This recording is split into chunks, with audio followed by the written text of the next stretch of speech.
Olá pessoal, eu tô Aguilar aqui com vocês. Então, hoje eu tô trazendo um breve unboxing com um review dessa placa de vídeo da PCIe, a 2080 Super Black Series. Pois então, e antes que alguém diga, meu Deus, PCIe, que absurdo, já se viu uma placa dessas, nem de graça eu quero. Pois então, essa placa aqui originalmente é a Palit RTX 2080 Super Gaming Pro OC, no caso, modelo overclock. Que no caso a PCIe remarcou e trouxe aqui para o Brasil.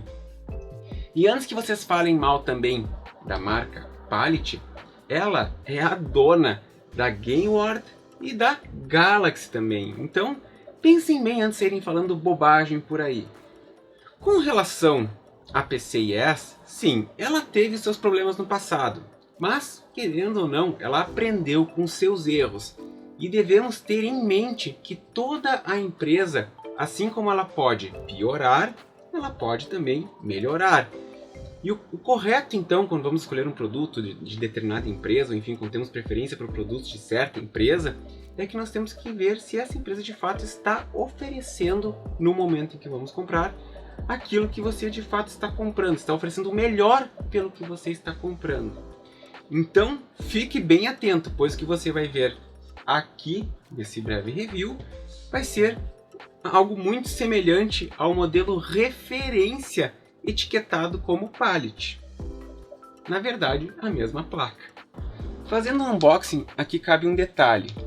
Essa placa, mesmo sendo, vamos dizer assim, desta categoria, enfim, uma categoria superior, infelizmente a embalagem, enfim, não tem nada de especial, como vocês podem ver. Não tem nada de especial aqui. Temos a placa, devidamente embalada, como vocês podem ver. E dentro da caixa nós não temos nada. Vocês podem ver, ó. Tem só o isopor, temos apenas o isopor e mais nada. A embalagem ela é bem funcional, protege bem, mas, enfim, não tem nenhum requinte ou malabarismo, como por exemplo o caso da GTX 1660 Super, modelo TUF da ASUS, que eu mostrei, enfim, no vídeo que está aqui nesse card aqui em cima. Então, basicamente, temos só a placa e nada demais. Não temos nenhum folheto e não temos também nenhum CD ou DVD com drivers. Que alguns até dizem ser inútil, mas acho que uma placa dessa categoria, normalmente a pessoa, quando abre a embalagem, ela espera encontrar alguma coisa a mais. Então aqui, vamos abrir aqui a placa.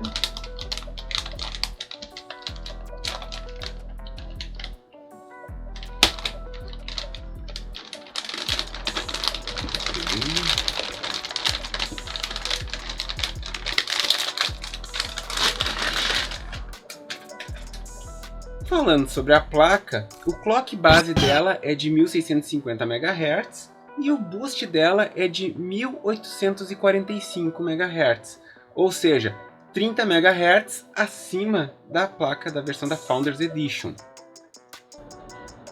Aqui, como nós podemos ver, temos 3 portas DisplayPort e uma porta HDMI. A alimentação dela é feita por 2 conectores, sendo um de 8 pinos e o outro de 6 pinos.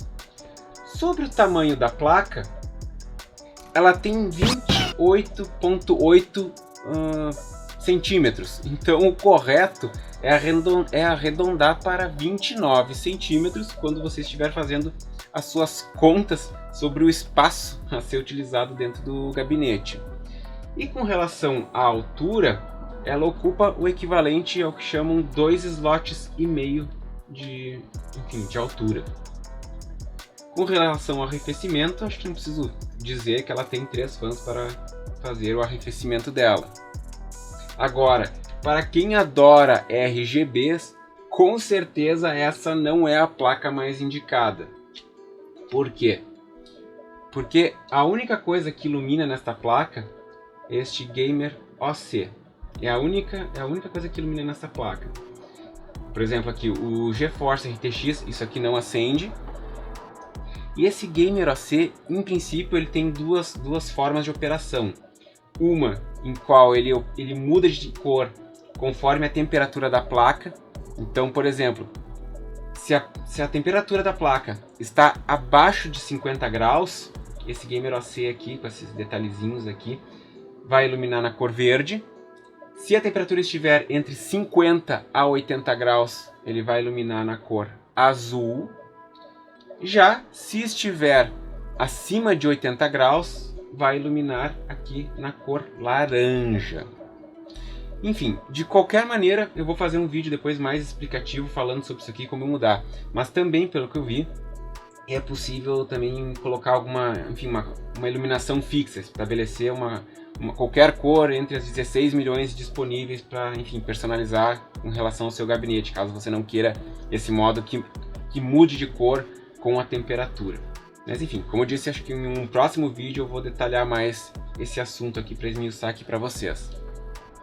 As memórias utilizadas nessa placa são da Samsung e, pelo que nós podemos observar aqui, ó, nós temos um fusível de proteção aqui no PCI Express. Ou seja, é uma proteção extra, enfim, para garantir a integridade da placa, enfim, digamos assim, uma mais fácil reparabilidade caso ocorra algum problema, que a tendência normalmente vai ser estourar o fusível caso de algum problema, não comprometa outros componentes de mais difícil solução. E isso é um detalhe que a placa Founders não tem, essa proteção aqui como essa placa tem. Com relação aos VRMs, a configuração dela é um 8+2, ou seja, 8 VRMs destinados para a GPU especificamente e 2 para a memória.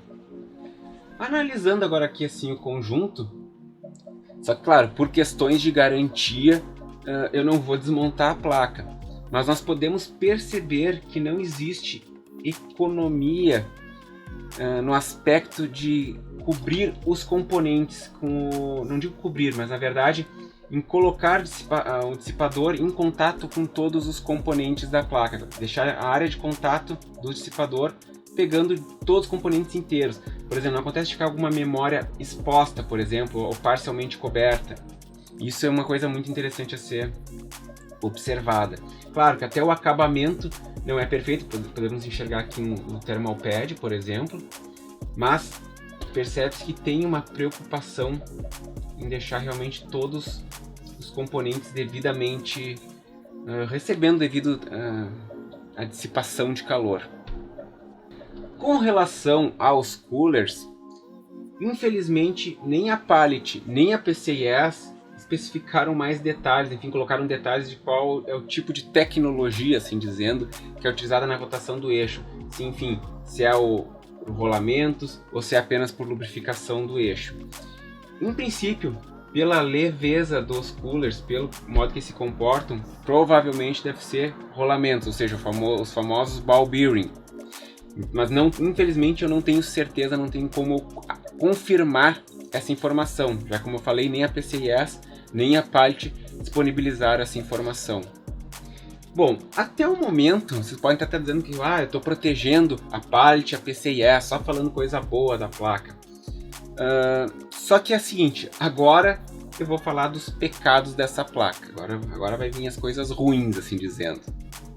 Bom, já lá no unboxing, vocês perceberam, vocês devem ter percebido, né, que a embalagem, enfim, é bem simplória de certo modo. Enfim, ela cumpre o papel de proteção, mas enfim, de qualquer modo a embalagem até é o de menos no produto, o que interessa é o produto. Só que tem um detalhe, a questão dos folhetos e o DVD dos drivers, né, que eu havia ali comentado, estes acompanham a placa da Pallet. Já a PCIe acabou optando em cortar mais custos e não trazer nem um folheto, nem um CD, enfim, DVD com os drivers. Enfim, tem gente que realmente diz que é inútil, outras pessoas até, mas como fica aquela situação, você espera encontrar algo mais dentro da caixa numa placa dessas. Então isso pode ser um pouco frustrante de certo modo.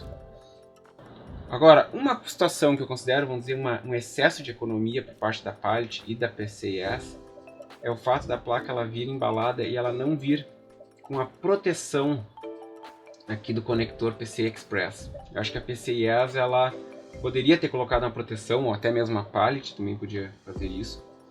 Porque se vocês virem o unboxing da GTX 1660 Super, uma TUF da ASUS, que eu fiz aqui já no canal, vocês vão ver que a placa ela vem com uma proteção aqui.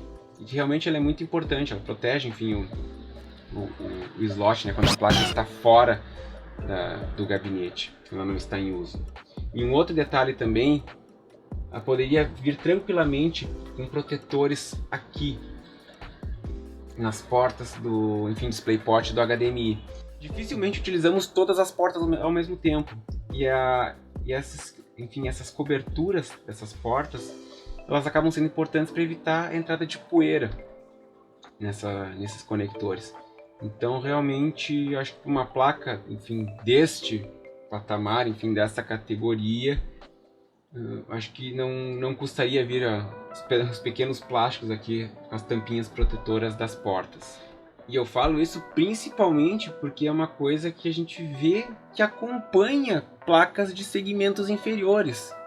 Então mesmo essa placa aqui, não sendo, por exemplo, uma Hall of Fame, né, uma HOF, mas pela faixa de preço, no princípio que ela foi lançada, enfim, que ela foi proposta aqui no mercado brasileiro, tanto lá fora, mas principalmente tratando aqui desse modelo da PCIe, pelo preço que ela foi lançada há alguns meses atrás, eu acho que muita gente esperaria realmente mais na hora de tirar ela da caixa.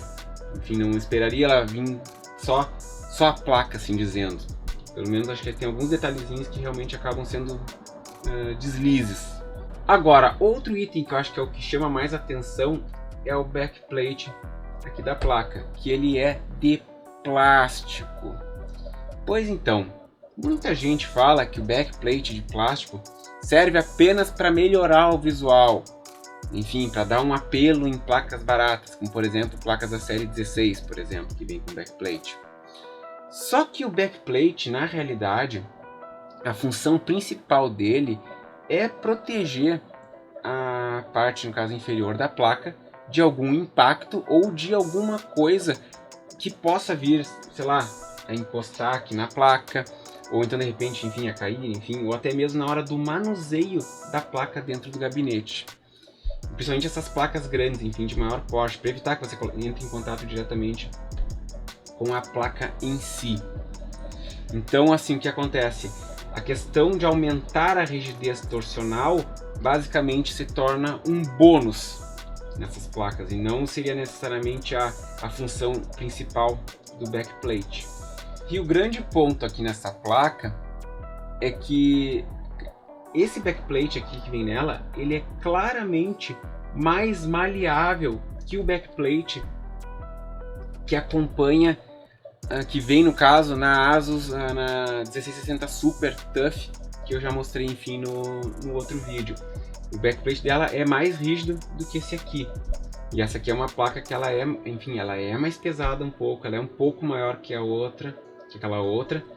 Então, realmente, o backplate aqui é um backplate bastante, vamos dizer, realmente não tem função nenhuma de oferecer mais resistência torcional. Claro, ele vai oferecer alguma resistência a mais, mas é inferior, por exemplo, ao caso daquela placa da ASUS 1660 Super.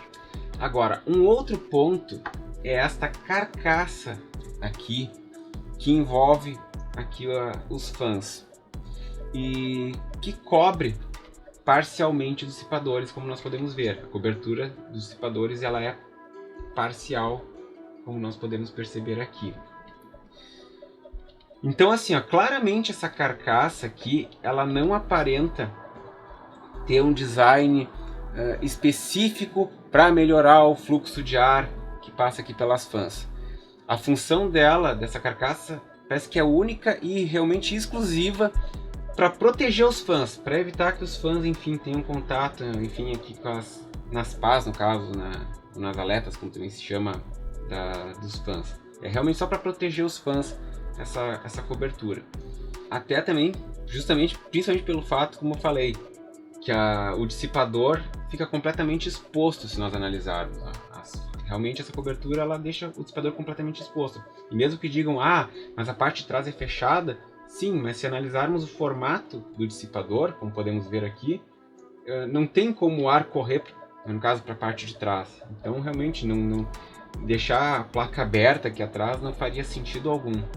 Agora, essa carcaça aqui também, ela me chamou a atenção para um detalhe que até eu ia fazer uma crítica mais dura, só que depois eu comecei a analisar um pouco melhor e me parece ser algo intencional por parte da Palit. Não vou dizer que da PCIe, mas realmente por parte da Palit, justamente porque o projeto, enfim, é da Palit e a placa é igual à idêntica, né, da Palit. Só que assim, ó, eu realmente não consegui comprovar se é intencional ou não, pois pelas fotos que eu olhei eu não consegui fazer essa distinção. Então assim, eu não consegui tirar uma conclusão sobre isso. Mas de qualquer forma, se não for algo intencional, acaba sendo um desleixo na hora da produção, um desleixo grosseiro, ou se for intencional, é de um gosto muito duvidoso. E vocês vão ver agora. Percebam, não sei se a câmera vai chegar a captar, mas tem diferença na textura do plástico. Observem aqui, ó.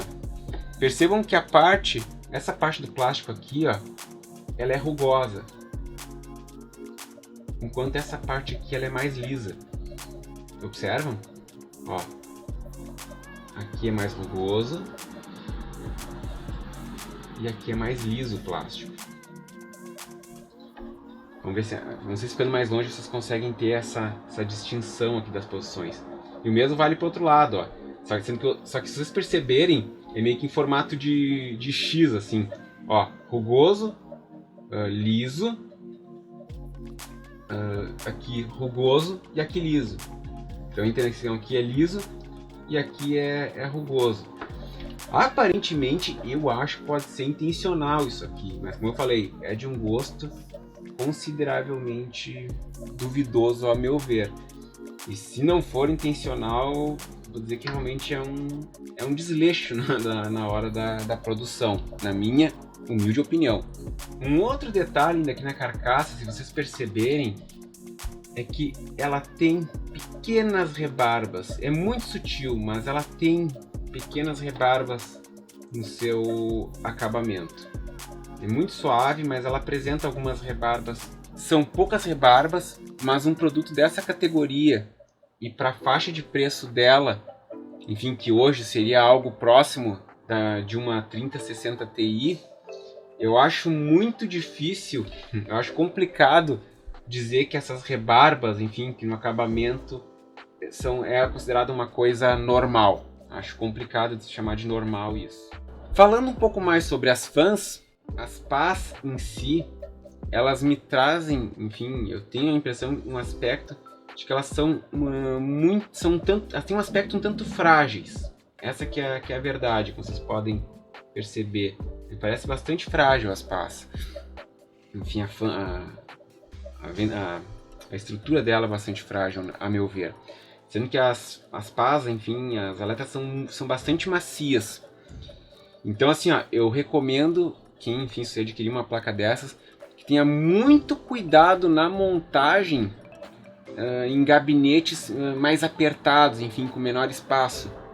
Justamente para evitar, enfim, alguma colisão acidental, seja com um cabo ou com alguma outra coisa. Porque, sinceramente, eu acho que se tiver um impacto, ocorrer algum impacto ali, enfim, se ligar a máquina, enfim, ou algum cabo tiver um pouco frouxo, alguma coisa, colidir com a pá, eu acho que ela não sobrevive ao impacto. Tenho minhas dúvidas se ela consegue sobreviver ao impacto. Agora, um detalhezinho que, a meu ver, enfim, pode até parecer um preciosismo, só que nós estamos falando de um produto caro. Talvez vocês já tenham percebido isso aqui no vídeo. Só que a PCIe, aqui eu coloco a culpa diretamente até na PCIe, mas ela poderia ter sido, ou enfim, o fabricante que a PCIe contratou para fazer enfim, a montagem, enfim, não sei se foi diretamente com a Palit, enfim. Mas ela poderia ter sido mais exigente ou mais precisa, junto com o fabricante, né, e ter centralizado melhor os adesivos das fãs. Ou ainda ter dimensionado, ter feito os adesivos de modo que ocupassem melhor a área. Porque o problema é esse, como vocês podem perceber, os adesivos estão colados tortos em cima das fãs. Podem ver, eles não giram, vamos dizer assim, o adesivo gira torto. em cima. E aqui tem mais um detalhe extra, não sei se vocês perceberam, mas a fan central tem 90 milímetros, enquanto as demais tem 75. Elas são levemente menores, as externas, e a do meio é um pouco maior. Então, acredito que talvez o fato dessa diferença do tamanho das fãs tenha atrapalhado essa questão da adesivagem. Uma vez, enfim, temos tamanhos distintos, só que, enfim, a PCIe optou por usar adesivos do mesmo tamanho. Só que de qualquer forma, isso não justifica o modo, enfim, como os adesivos foram colados, enfim, de serem colados de uma maneira tão torta. Até porque se nós analisarmos aqui essa placa, percebemos que o do meio, enfim, que é o maior, está torto, mas este aqui acho que é o que está mais torto ainda, seria o menor. Então, o fan menor no caso.